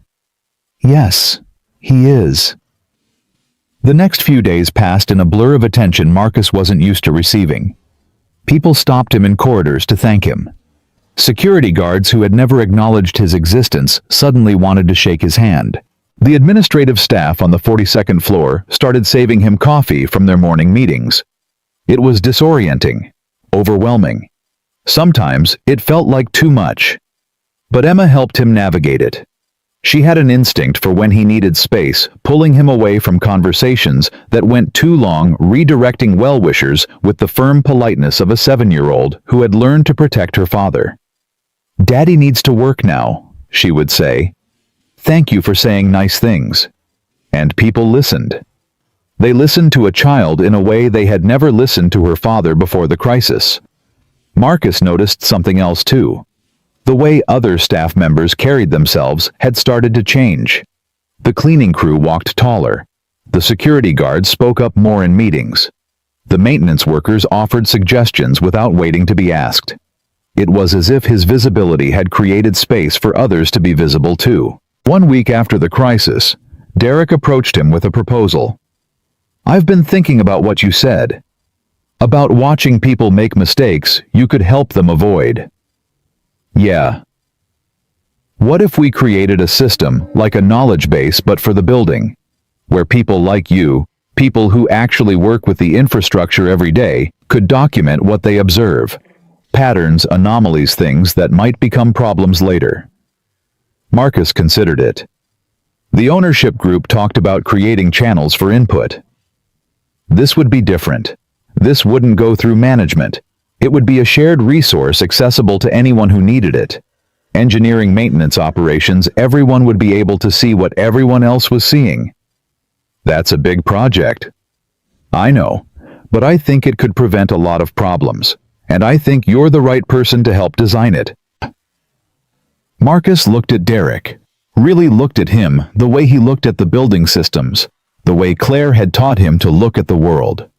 What he saw was a young man trying to do better, trying to build something that mattered, trying to make sure that the next person like Marcus wouldn't have to choose between being invisible and being heard. "Okay," Marcus said. "Let's talk about it." Emma was with him as always. She sat in the corner of the conference room where Derek had set up his laptop coloring while the adults talked about databases and user interfaces and information architecture. But she was listening too. Marcus could tell by the way her crayon moved slowly when something interesting was being said quickly during the boring parts. After an hour, Derek stepped out to take a phone call. Marcus walked over to Emma and sat down beside her. "You okay, sweetheart? This is probably pretty boring." "It's okay. I like hearing you talk about building stuff." Yeah, you sound different when you talk about it, like you're happy." Marcus thought about that. She was right. For the first time in 3 years, he was doing work that used his full capabilities. Work that mattered. Work that might actually make a difference. "I guess I am happy," he admitted. "Does that mean you're going to stop being a janitor?" The question cut straight to the heart of something Marcus had been avoiding. "I don't know, sweetheart. What do you think I should do?" Emma set down her crayon and turned to face him with the grave attention of a child who understood she was being consulted on something important. "I think you should do whatever makes you happy. But Daddy..." She paused, choosing her words carefully. "I don't want you to be invisible anymore. I want people to see you the way I see you." Marcus felt tears prick at his eyes. "Even if it means I might have to work more. Travel sometimes, not be there for every school play." Emma was quiet for a moment. Then she said, "Mommy told you not to disappear, right?" Marcus's breath caught.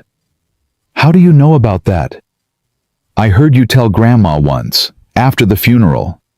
He had forgotten that conversation, had blocked it out along with so much else from those terrible weeks after Claire died. "She wanted you to use your gift," Emma continued. "That's what you told Grandma. She wanted you to help people. And I think..." She stopped, her small face serious. "I think maybe being invisible was a kind of disappearing. Even if you were still here with me." Marcus stared at his daughter. When had she grown up so much? When had she started understanding things that took most adults decades to figure out? "You're too smart for 7 years old," he said finally. "Grandma says I take after Mommy." "You do. You really do." Emma smiled and picked up her crayon again. "So are you going to stop disappearing?" Marcus thought about Claire.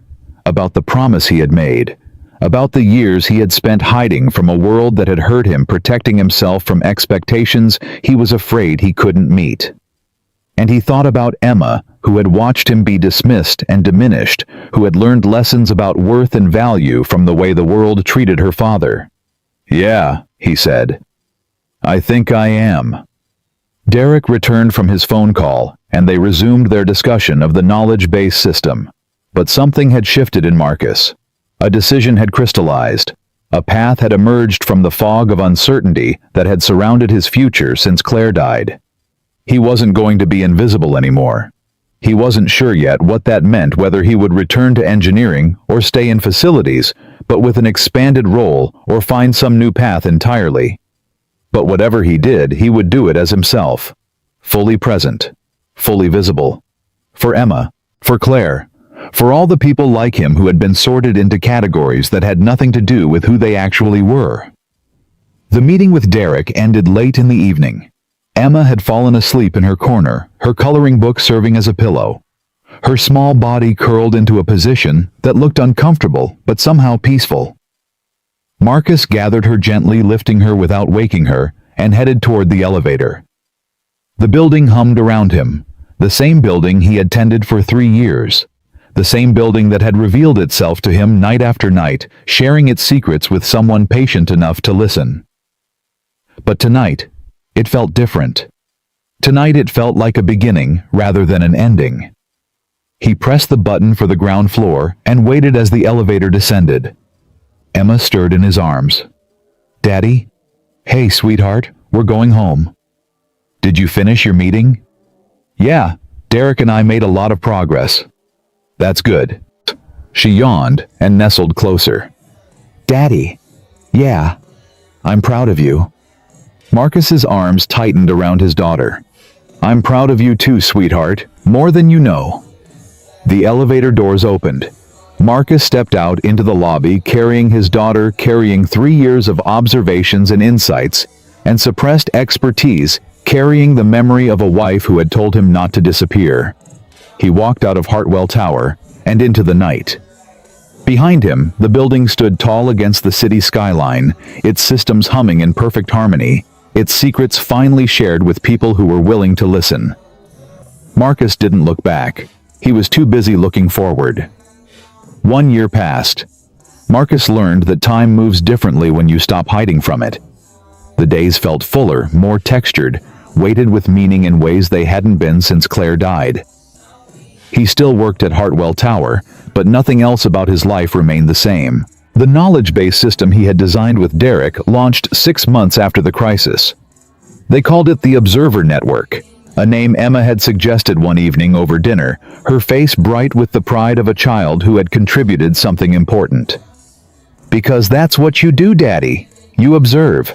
And now other people can observe too." The system had started small, just the maintenance staff and a few engineering techs logging their observations about building systems. But it grew. Security guards began noting patterns in foot traffic and access points. Administrative staff flagged inconsistencies in scheduling and resource allocation. Even the cleaning crew, Marcus's former colleagues on the night shift, started documenting things they noticed during their rounds.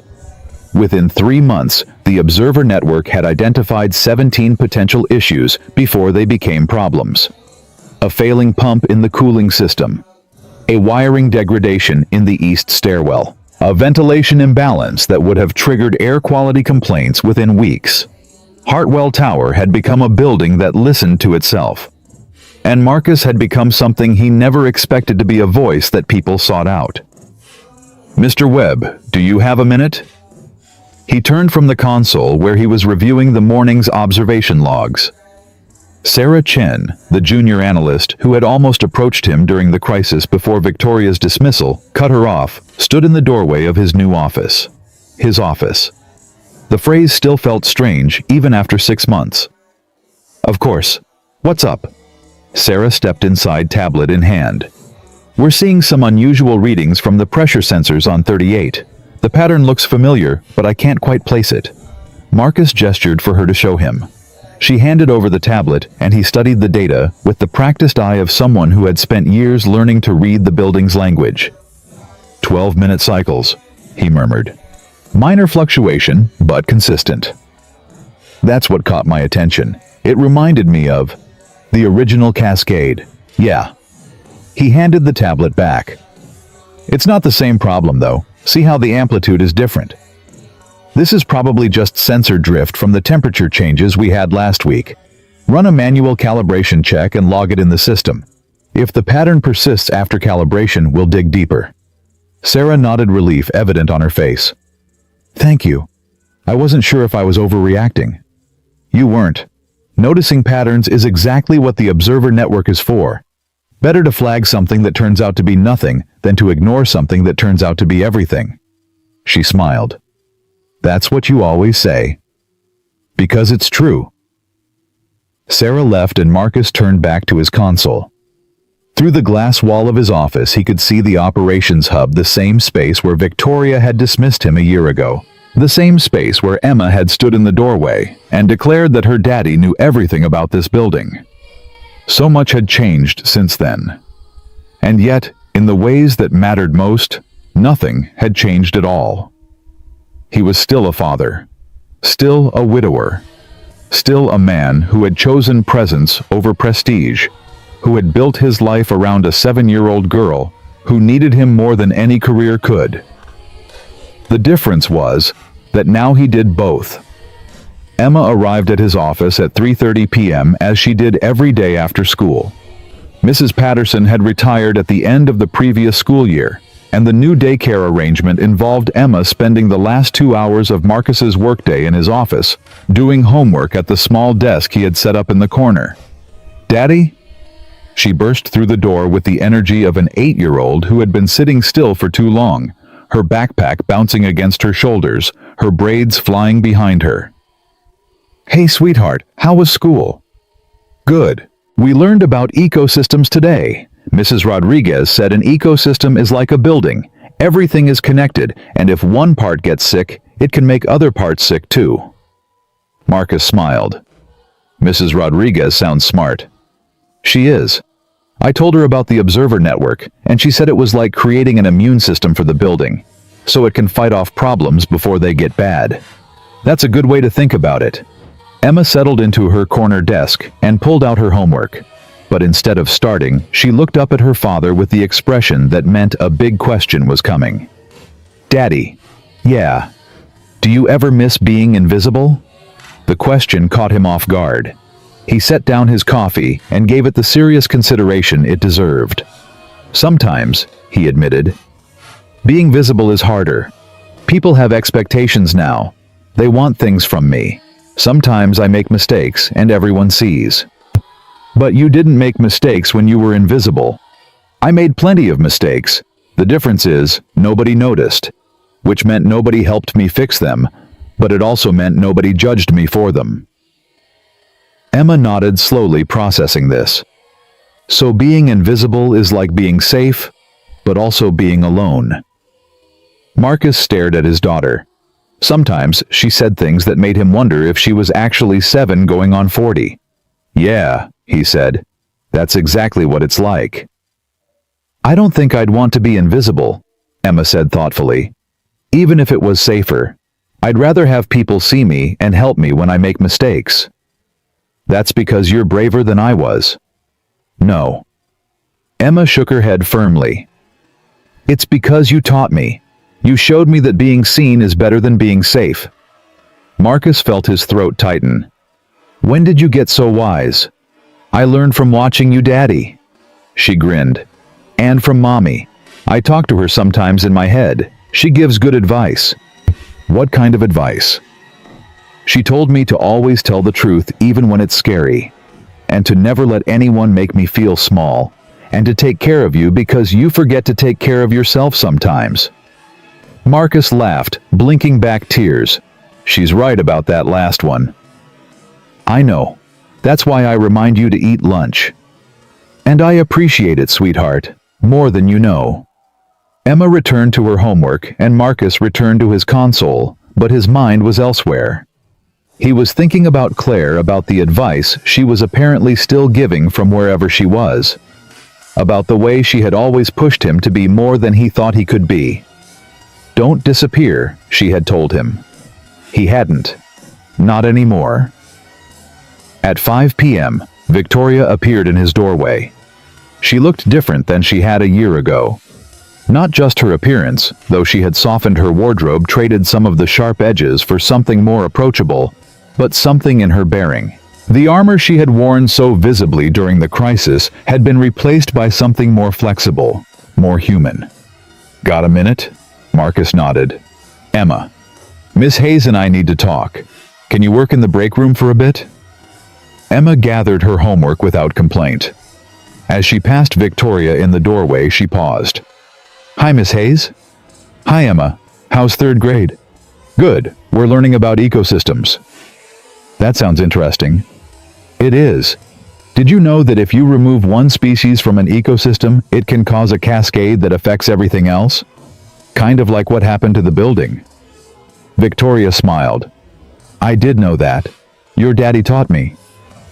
Emma nodded approvingly and headed toward the break room. Victoria watched her go with an expression that had become familiar over the past year, a mixture of fondness and something like wonder. She's growing up so fast. Too fast, Marcus agreed. What's on your mind? Victoria stepped into the office and closed the door behind her, a gesture that told Marcus this was serious. The ownership group wants to promote you. Marcus blinked. Excuse me. They want to create a new position.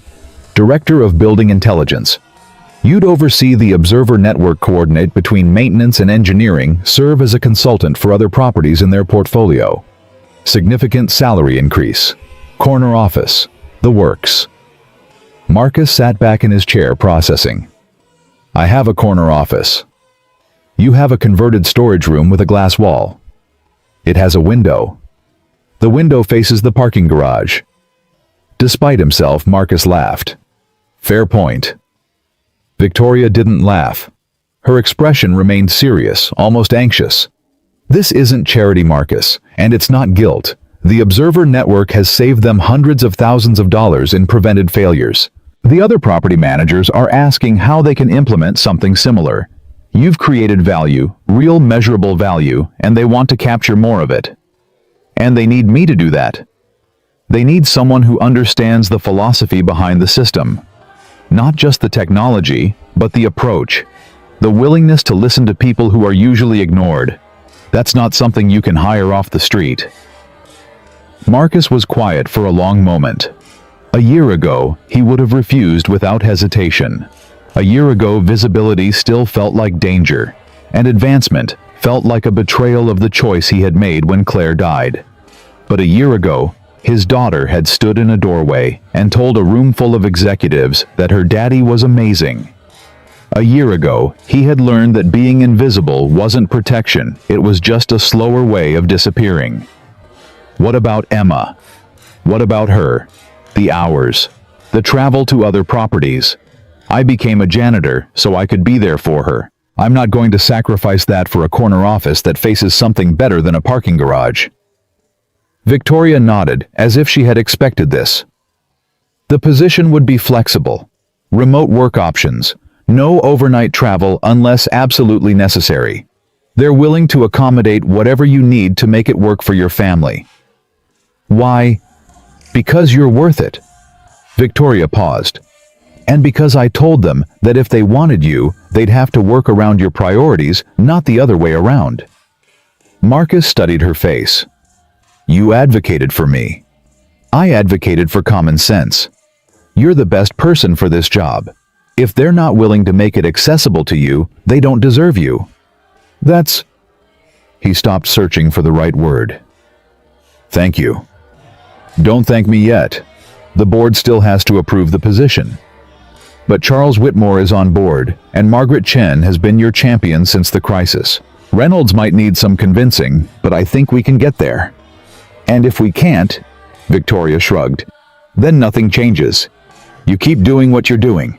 The Observer Network keeps growing, and eventually they realize they're leaving value on the table. Marcus shook his head slowly. You're not the same person you were a year ago. Neither are you. I was always this person. I was just hiding. Maybe. Victoria met his eyes. But I wasn't always this person. The woman who called you just a janitor, she was real. She was who I had become after years of climbing and competing and sorting people into categories of usefulness. You helped me see that. Emma helped you see that. Emma helped. But you're the one who stood in that control room and fixed something everyone else had given up on. You're the one who asked for systemic change instead of personal reward. You're the one who showed me that being wrong about people is worse than being wrong about systems. Marcus was quiet for a moment. Then he said, I'll think about the promotion. That's all I'm asking. Victoria stood to leave, but at the door she paused. Marcus. Yeah. For what it's worth, I'm glad you stopped being invisible. The building needed you. The Observer Network needed you. And honestly, she smiled. I needed someone to show me how wrong I was. Most people don't get that kind of wake-up call. Most people don't listen even when they get it. I almost didn't. But Emma... Victoria shook her head. When a 7-year-old looks you in the eye and tells you that you're wrong, something inside you has to either harden or break. I'm grateful I broke. She left before Marcus could respond. He sat alone in his office, staring at the wall, thinking about choices and changes and the strange paths that life takes when you stop trying to control them. Then he went to find his daughter. Emma was in the break room, her homework spread across the table, her tongue poking out in concentration as she worked through a math problem. Marcus sat down across from her. Hey, sweetheart. I need to talk to you about something. Emma looked up instantly alert. What's wrong? Nothing's wrong. He paused, trying to find the right words. You know how I've been doing new things at work, the Observer Network, helping Derek, talking to the people in charge? Yeah? Well, they want me to do more. They want to give me a bigger job, more responsibility, more... He hesitated. More visibility. Emma's eyes widened. Like a promotion. Yeah, like a promotion. Daddy, that's amazing. She jumped up from her chair and threw her arms around him. I'm so proud of you. Marcus hugged her back, but when she pulled away, he held her at arm's length. Wait, we need to talk about what it means. What does it mean? It means I might have more meetings, might have to work a little longer some days, might have to visit other buildings sometimes, which would mean travel. Emma's face grew serious. Like before, when you were an engineer and you had to go away. Not like before, I made sure of that. But some travel. Some days where I can't pick you up from school right away. Emma was quiet for a moment, thinking. Marcus weighted his heart in his throat, knowing that her answer mattered more than anything the ownership group could offer. Daddy, she said finally. Do you want the job? I don't know, I think so. But not if it means... I think you should take it. Marcus blinked. You do? Yeah. Emma nodded firmly. Because you're happy when you do building stuff. Really happy. And I don't want you to miss being happy because you're worried about me. Emma, you're my priority. You always will be. I know. But Daddy... She took his hands in her small ones. You can be my priority and still do things that make you happy. That's what Mommy would say. Marcus felt tears threatening again. How do you know what Mommy would say? Because I know Mommy. She's in here. Emma touched her chest. And she's in here. She touched her head. And she's definitely in here. She pointed at Marcus's chest. She wants you to be happy, Daddy. She wants you to use your gift. Marcus pulled his daughter into his arms and held her tight. When did you get so grown up? I've been watching you for a year. You taught me that being brave is better than being scared. I think you taught me that. Maybe we taught each other. Marcus laughed through his tears. Maybe we did. He made his decision that night, lying in bed after Emma had fallen asleep, staring at the ceiling in the darkness. He thought about Claire. about the promise he had made at her bedside, about the years of hiding that had followed the comfortable invisibility, the slow disappearance into a role that protected him from expectation and judgment. And he thought about what Emma had said, that being scared wasn't a good enough reason not to try. That being his priority didn't mean he had to sacrifice everything else. Claire hadn't asked him to become a janitor.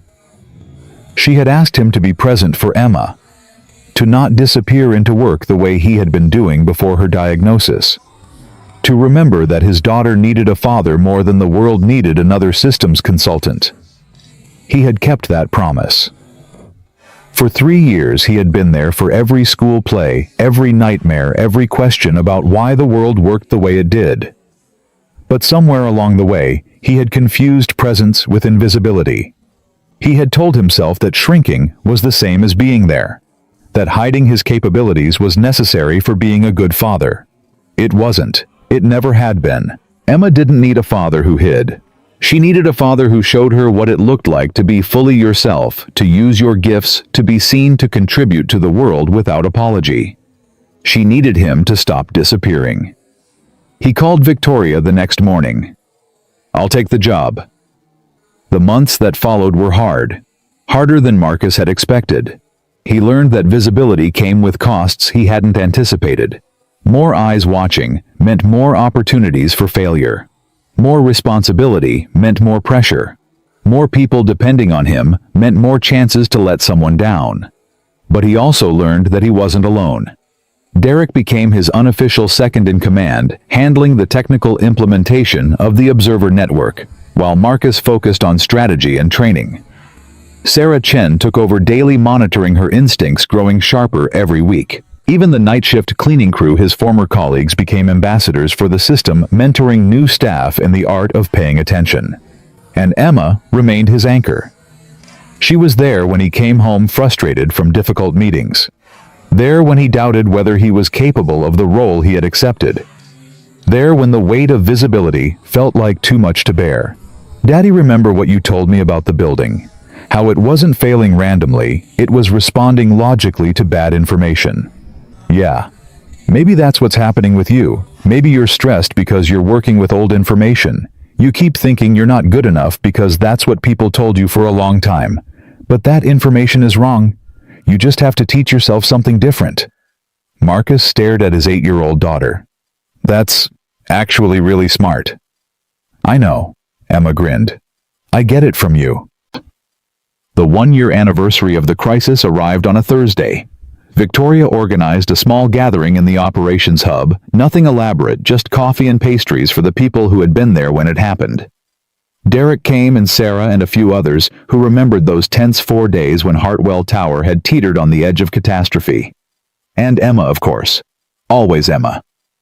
She sat in her plastic chair, the same chair she had occupied a year ago, watching the adults mingle and talk and remember. Her backpack was beside her, slightly smaller, now fitting her growing frame better than it had before. Marcus found himself standing near the glass partition, looking out at the corridor where everything had started, where Victoria had pointed at him and said 5 words that had changed both their lives. Victoria appeared beside him. Thinking about that day. Hard not to. "What do you remember most?" Marcus considered the question. Emma, standing in the doorway, telling a room full of executives that her daddy was amazing. That was quite a moment. She's quite a kid. They stood in silence for a while, watching the gathering through the glass. "You know," Victoria said eventually, "I've been thinking about something you said during the crisis. You said that the hardest part of your job was watching people make mistakes you could help them avoid knowing they wouldn't listen. I remember. Is that still true? Now that you're the director of building intelligence with a corner office that faces something better than a parking garage?" Marcus smiled. "The office faces the park, actually," Emma insisted. "Of course she did, but you didn't answer my question." He thought about it, really thought about it. "No," he said finally. "It's not true anymore. People listen now. Not because of the title or the office, but because we built something that teaches them to listen. The observer network isn't just a system, it's a philosophy.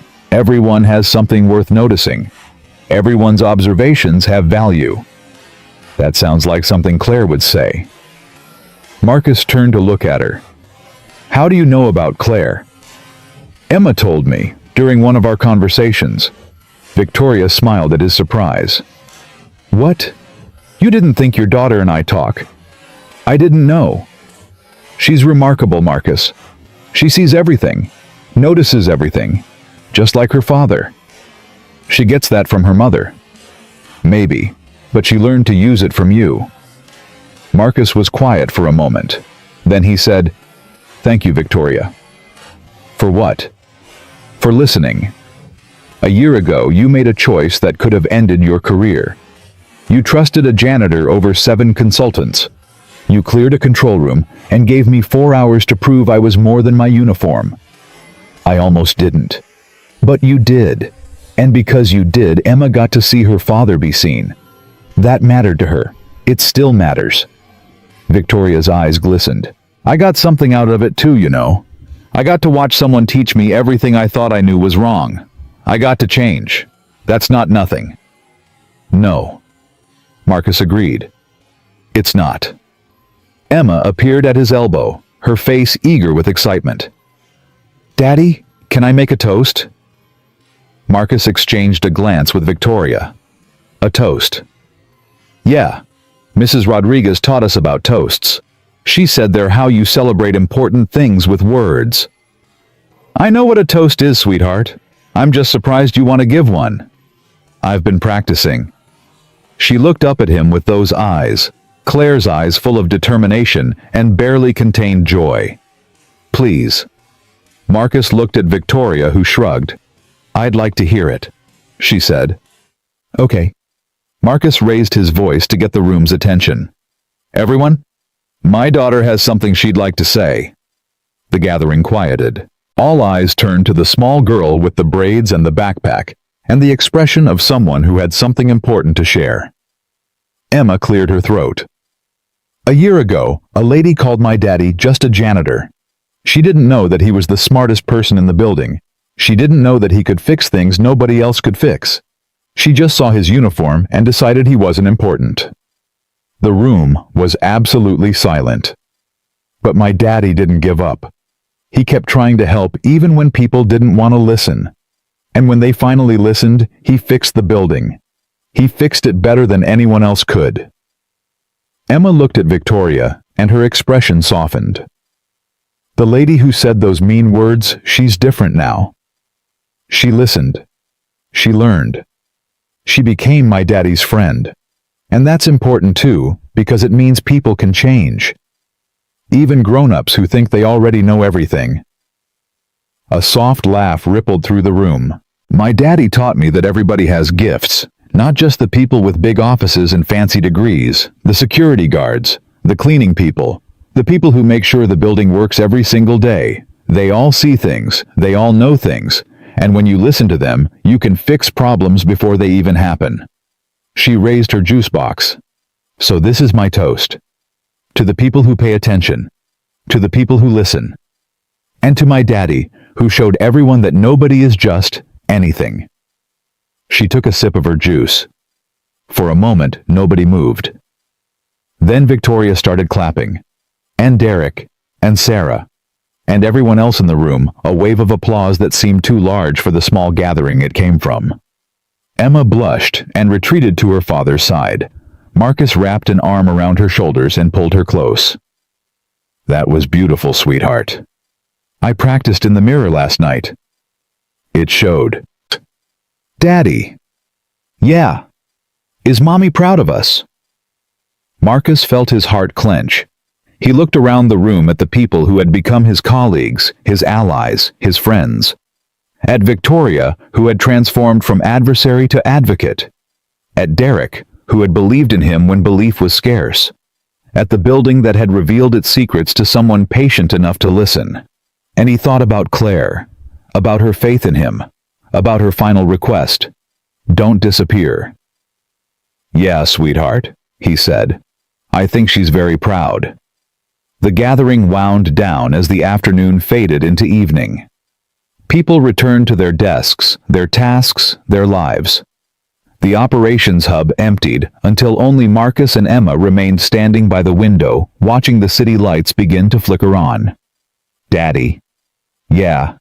"Can we go home now?" "Yeah, let's go home." He took her hand and led her toward the elevator. As they walked, he passed the spot where he had stood a year ago, mop in hand, invisible, dismissed, certain that his voice would never be heard. He wasn't that person anymore. He was a father, an engineer, a director, a man who had learned that hiding wasn't protection, that invisibility wasn't safety, that being seen was worth the risk of being judged. And he had an 8-year-old daughter who had taught him all of that simply by believing in him when no one else would. The elevator doors opened. Marcus and Emma stepped inside. "Daddy." "Yeah, sweetheart. I love you." "I love you too, Emma.